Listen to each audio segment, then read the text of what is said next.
দর্শক মণ্ডলী, আসসালামু আলাইকুম। আপনারা যে যেখান থেকে আমাকে দেখছেন আশা করি সবাই ভালো আছেন, সুস্থ আছেন। আমি মাহাদি হাসান, এমিনেন্ট এবং এক্সেলের পক্ষ থেকে আবার আপনাদের সামনে হাজির হয়েছি।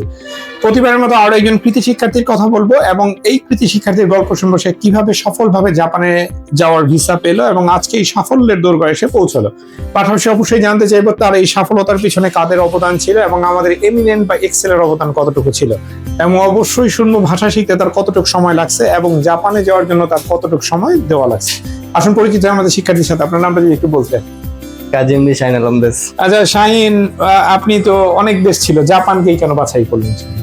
জাপান কেন বাছাই করছি? জাপানের পড়ালেখা উন্নত এবং কি অনুপ্রেরণা পাইছি হচ্ছে জিসান ইসরাফিল। আচ্ছা, তারপরে পূর্বের স্টুডেন্ট যারা গেছে, মানে আমার আগে কোনো ইয়া ছিল না যে জাপান যাবো অথবা বিদেশ যাবো। ইসরাফিল, জিসান, ওপো, তারপরে মিরাজ, ফরাদ তারা ছিল, এই কারণে তাদের দেখে মানে অনুপ্রেরণা পেলাম। জাপানের ভাষা ব্যাপার নিয়ে তো অনেকে অনেক কথা বলে যে ভাষাটা শিখতে খুব কঠিন, আবার অনেকে বলে যে এটা খুব সহজ। আপনার কাছে কেমন লাগছে? আসলে যদি আমরা মনোযোগ দেই তাহলে ভাষাটা একদম ইজি, আর যদি আমরা ঘোরাফেরা করি তাহলে এটা কোনোভাবে সম্ভব না। আপনি কি মনোযোগ দিছিলেন না ঘোরাফেরা করছিলেন? আমার হচ্ছে মনোযোগও দিছি, আবার হচ্ছে একটু অন্যদিকে ফোকাস দেওয়া লাগছে, কারণ কি মানে জাপানি ভাষায় ফোকাস দিলে আমার অন্যদিক দিয়ে একটু মাইনাস চলে যায়, এই জন্য আমার দুই দিকে। আচ্ছা, এই জন্য দুইটা জিনিস চালাইতে যে আপনার একটু সময় লাগছে, এটা বুঝতে পারছি। এখন জাপানে গিয়ে আপনি কি নিয়ে পড়াশোনা করবেন? এখন অটোমোবাইল আছে, তারপরে আইটি। আপনার ইচ্ছাটা কোনটা? আমার ইচ্ছা হচ্ছে অটোমোবাইল নিয়ে পড়াশোনা করবেন। এখন আমরা এজ এ এজেন্সি হিসাবে আপনাকে অনেক সময় অনেক সাপোর্ট করার চেষ্টা করছি, পেপার ওয়ার্কের কাজ করছি, ল্যাঙ্গুয়েজ শিখেছি এবং বিভিন্নভাবে সাহায্য করার চেষ্টা করছি। আমাদের একদম টোটাল বা কমপ্লিট সার্ভিসটা আপনার কাছে কেমন লাগছে?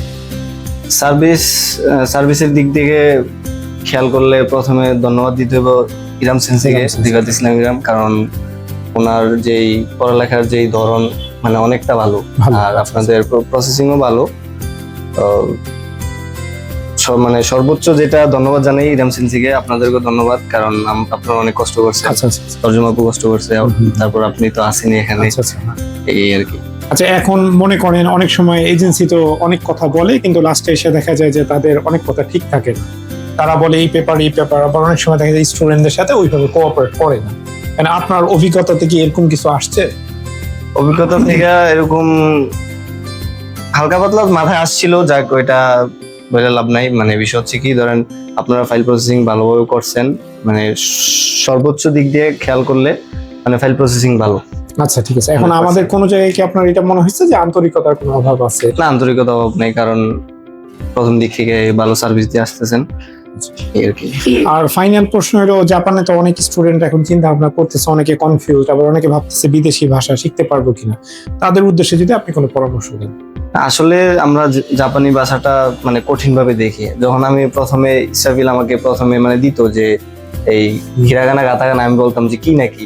আমরা বিষয় হচ্ছে কি, একটা অচেনা জিনিস, মানে যে কোনো অচেনা জিনিস আমরা দেখলেই ভয় পাই।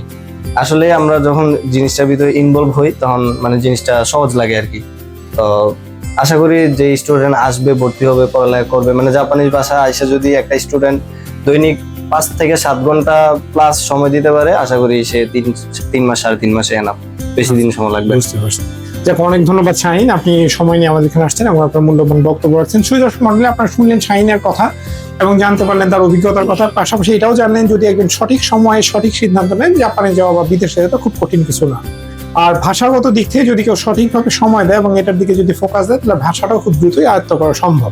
আপনারা যারা জাপানে যেতে চান এবং সফলভাবে পেপারসে জাপানে একজন স্টুডেন্ট হিসেবে আমাদের স্টুডিওতে আসতে চান, তাদের সবার প্রথমে যেটা দরকার, ভাষা শেখা লাগবে। আর যারা ভাষা শেখার ব্যাপারে সিনসিয়ার থাকবেন, তাদের ইনশাল্লাহ জাপানে যাওয়ার পথে কোনো বাধা থাকতে পারে না।